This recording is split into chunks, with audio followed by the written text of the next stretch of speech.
Hello and a very warm welcome to this edition of Rush Hour. I'm Vikram Oza here on ET Now with the rush of news and updates that we're tracking on top of the evening as we roll out our primetime shows. Up first, of course, is the story on US inflation.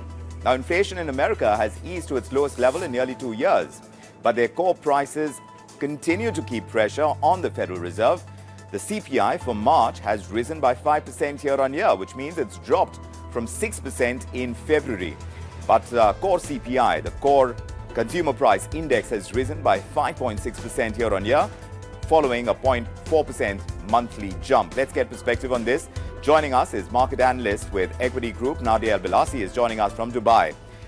Nadia, does this match your expectations, the kind of number that we are seeing on CPI in the US? Because the Fed is going to keep its watch on these inflation numbers, even as they climb down.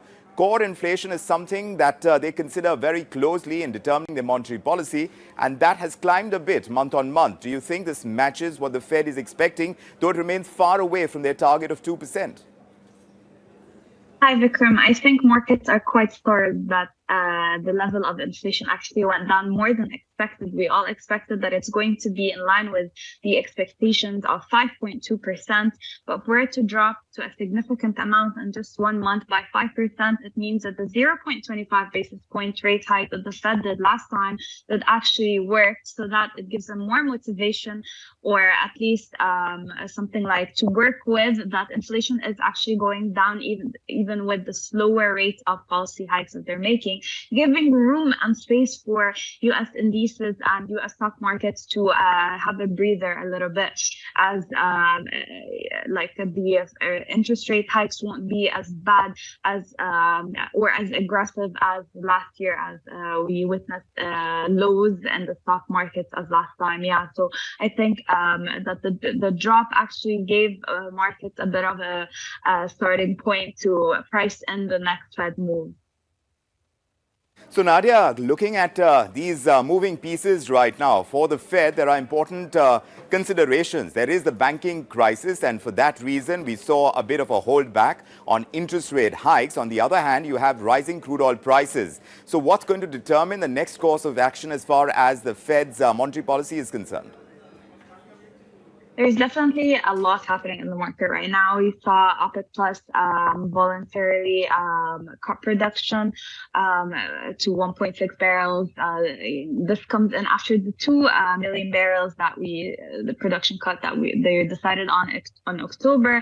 So oil prices are quite elevated, but there's also the things with the Chinese demand. There's 2 sides where Chinese demand is rising because of the travel and airfare tickets, and there's also lower cases of demand in some of Chinese cities. So there's a little bit of this and that for oil prices. But in terms of the inflation rates, the Fed is going according to target. Yes, it's now at 5%. The target is 2%. So I think presumptuously, if we do continue with this interest rate, like 25 basis points in the upcoming meeting and another 25, I think we're very soon to watch the Fed actually move away into a pause, to pause this aggressive monetary policy, which again is going to be good for the overall economy's health, and we won't turn into a recession. I think markets are now facing fears of recession. In case this monetary policy does continue, then it does have its negative side effects on the markets. So that's what we're waiting to see now. Is the Fed going to pause interest rate in the next coming meeting in the month of May, or are they actually going to increase 25 by 25 and then pause it? So that's what we're pricing in right now. Talking about impact on Wall Street, how do you think the markets are going to move today, especially the rate sensitives? We already saw the Dow futures jump 215 points. We've seen gold sharply also again to 2027 and above in a sharp reaction after the CPI figures. I think they're cooling off as we speak. This is definitely something that's good for the dollar and good for the stock markets, and not good for safe haven demand, as now we anticipate into a less aggressive policy. So its overall effect would be good for the stock market, as it would be good for businesses to start lending and borrowing from banks as well. And in terms of the banking sector, definitely this weighed on market sentiment. So I think now with cooling inflation, this is really good news for the market. Nadia El-Bilasi joining us from the UAE with her perspective on U.S. inflation. The numbers are coming in, and yes, they are coming down, but is it going to be enough for the Fed to kind of consider it as a big enough move to determine the next monetary policy? That remains to be seen. Always a pleasure getting your perspective, Nadia. Thanks very much for joining us. Thank you, Vikram. And we were talking about Wall Street. Now, the slower than expected rise in inflation has surged indices on Wall Street, and we've moved into green territory. We were talking about this. The Dow Jones is up more than 100 points. Both S&P 500 and the tech-heavy Nasdaq have opened in the green in trade today.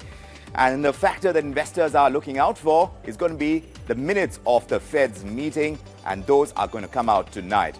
It will indicate how the Federal Reserve is going to move in the coming months alongside earnings season, and that kicks off in the upcoming weeks as well. Banking behemoths like JP Morgan Chase and Wells Fargo, they posted the first results since the Silicon Valley Bank crisis. We'll wait to see how that plays out on Wall Street as we really track the action across the evening editions of our shows.